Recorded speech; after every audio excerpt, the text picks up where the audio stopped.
সামাজিক যোগাযোগ মাধ্যম ফেসবুক ও টেলিগ্রামে লোভনীয় চাকুরি দেওয়া, মডেল বানানো এবং মেধা অন্বেষণের নামে অল্প বয়সী তরুণীদের কাছ থেকে কৌশলে আপত্তিকর ছবি ও ভিডিও হাতিয়ে নিত একটি চক্র। পরবর্তীতে চক্রটি এসব দিয়ে ব্ল্যাকমেইলের মাধ্যমে ওই তরুণীদের দেহ ব্যবসায় যুক্ত করত।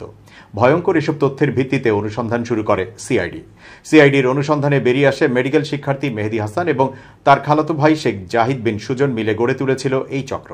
অল্প বয়সী তরুণীদের ফাঁদে ফেলে যৌন নির্যাতনের পাশাপাশি অ্যাডাল্ট কন্টেন্ট তৈরি ও টেলিগ্রাম, হোয়াটসঅ্যাপ এবং মেসেঞ্জারে এই সংক্রান্ত সার্ভিস প্রদান করে গত 7 বছরে তারা প্রায় 100 কোটি টাকা আয় করেছে। বুধবার সংবাদ সম্মেলনে এসব তথ্য জানান সিআইডি প্রধান মোহাম্মদ আলী মিয়া। যেভাবে কাজ করত চক্রটি, শুরুতে ফেসবুক ও অন্যান্য সামাজিক যোগাযোগ মাধ্যমে চাকুরির বিজ্ঞাপন, কখনো মডেল তৈরি, কখনো বা ট্যালেন্ট হান্ট শীর্ষক প্রতিযোগিতার আয়োজন করত চক্রটি। এতে যারা সাড়া দিত তাদের নিয়ে টেলিগ্রামে গ্রুপ খুলত তারা। তারপর তাদের সঙ্গে সুসম্পর্ক গড়ে তুলে বিদেশি বায়ারদের কাছে পাঠানোর কথা বলে মেয়েদের অন্তর্বাস পরিহিত ছবি হাতিয়ে নিত তারা।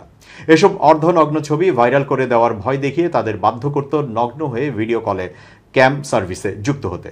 এসব সার্ভিস গ্রহণ করত দেশ বিদেশে ছড়িয়ে থাকা চক্রটির হাজার হাজার সাবস্ক্রাইবার, যারা একটি নির্দিষ্ট অর্থ দিয়ে ওই গ্রুপগুলোতে যুক্ত থাকত। চক্রটি ভিডিও কলে সবকিছু গোপনে ধারণ করে রাখত। এরপর মেয়েদের বাধ্য করত চক্রটির গ্রাহকদের সঙ্গে রিয়েল সার্ভিস বা ইচ্ছার বিরুদ্ধে জোরপূর্বক যৌন সম্পর্ক স্থাপনে। সেসবও একই কায়দায় গোপনে ধারণ করে রাখত তারা। এভাবে চক্রটির হাতে আধুনিক যৌন দাসীতে পরিণত হয়েছিল শত শত তরুণী।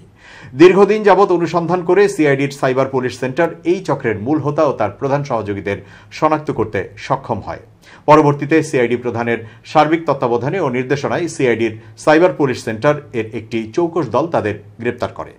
সিআইডির প্রাথমিক অনুসন্ধানে জানা যায়, দেশ বিদেশে চক্রটির রয়েছে শক্তিশালী একটি নেটওয়ার্ক।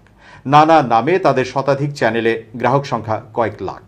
বিভিন্ন বয়সী নারীদের ভিডিও কল ও দেহ ব্যবসায় বাধ্য করে এবং গোপনে ধারণকৃত সেসব ভিডিও বিক্রি করে চক্রটি প্রায় 100 কোটি টাকা আয় করেছে। অবৈধভাবে উপার্জিত অর্থে এই চক্রের সদস্যরা যশোর, সাতক্ষীরা, খুলনা এবং ঢাকায় বিপুল পরিমাণ জমি ক্রয় করেছে, নির্মাণ করেছে আলিশান বাড়ি। তাদের আত্মীয় স্বজনের ব্যাংক অ্যাকাউন্টেও বিপুল অর্থ জমিয়ে রাখার তথ্য মিলেছে। অর্থ লেনদেনের জন্য তারা ব্যবহার করত MFS বা মোবাইল ফাইন্যান্সিয়াল সার্ভিস। এছাড়া ক্রিপ্টোকারেন্সিতেও তাদের হাজার হাজার ডলার লেনদেনের তথ্য পাওয়া গেছে।